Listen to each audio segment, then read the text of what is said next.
मेष एस्ट्रोभिंड के प्रिय दर्शकों, जरा ध्यान से सुनिए।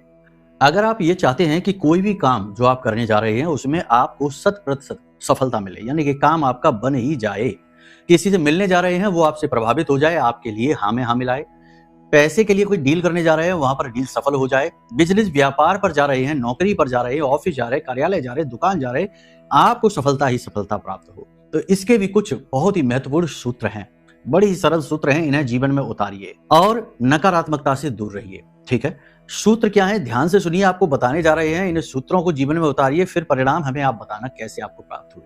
पॉजिटिव ही प्राप्त होंगे, हमें पूर्ण विश्वास है। लेकिन एक चीज याद रखना, कर्म से कोई पीछा नहीं छुड़ा सकता, कर्म का फल भोगना ही पड़ता है। तो कहने का मतलब यह है कि कर्म से पीछा कैसे छुड़ाया जाए। दो ही तरीके हैं। एक तरीका तो यह है कि कर्म को भोगें और कष्ट प्राप्त करते हुए उस कर्म के समाप्त होने तक कष्ट को भोगते जाइए। दूसरा तरीका यह है प्रायश्चित कर लें।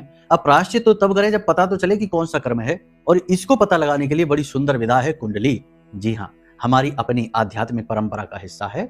कुंडली में आपके जो दोष बने हैं वो दोष आपके कर्म हैं। जैसे कि किसी प्रकार का पितृ दोष है तो ये पितरों का दोष आपको कभी आगे नहीं बढ़ने देगा, हमेशा उन्नति में बाधक बनेगा। गुरु से राहु का मेल चांडाल है तो इसमें भी आपके जीवन में बाधाएं, शिक्षा प्राप्ति में बाधा और बहुत सारे, मतलब कहने का यह है कि कुंडली के जो दोष हैं वही तो आपके कर्म हैं। उनकी व्याख्या तो बहुत बड़ी है, घंटों चलेगी, फिलहाल शॉर्टकट में समझ लीजिए। कुंडली आकलन कराना जीवन का सबसे महत्वपूर्ण फैसला होता है। इसीलिए प्राचीन काल से हमारी परंपरा है कि बालक धरती पर आया, जैसे ही जन्म लिया, बड़े बुजुर्ग सीधे ज्योतिषी के पास जाते थे और दर्ज करा देते थे सारा समय और काल, और तुरंत कुंडली और पत्री बनवाते थे और सारे जीवन भर का खाका खुलकर सामने आता था। अब लोग इन चीजों से दूर हो चुके हैं। खैर कोई बात नहीं, आप कुंडली का आकलन करा लो, समाधान मिलेंगे आपके। अब बात करते हैं सूत्रों की।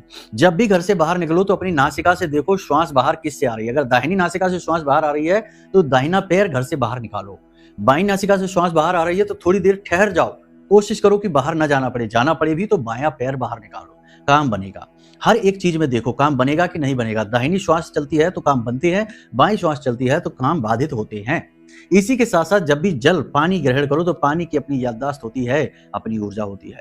तो पानी में देखकर अपनी उस इच्छा है उसे पूर्ण होते हुए देखो और उसमें क्लीम यानी ओम क्लीम बोलकर फूंक मारो। 11 बार ओम क्लीम बोलकर अपनी इच्छा को पूर्ति होते हुए महसूस करते हुए पानी को पी जाओ, काम बनने शुरू हो जाएंगे। ये दो क्रियाएं इतनी शक्तिशाली हैं कि जो भी इन्हें जीवन में आजमाता है उसके जीवन में लाभ अवश्य प्राप्त होते हैं। आप करके देख लो, फिर बताना कि कितना लाभ प्राप्त हुआ। ठीक है, चलिए प्रेम से बोलिए जय माई की, जय मां बगलामुखी।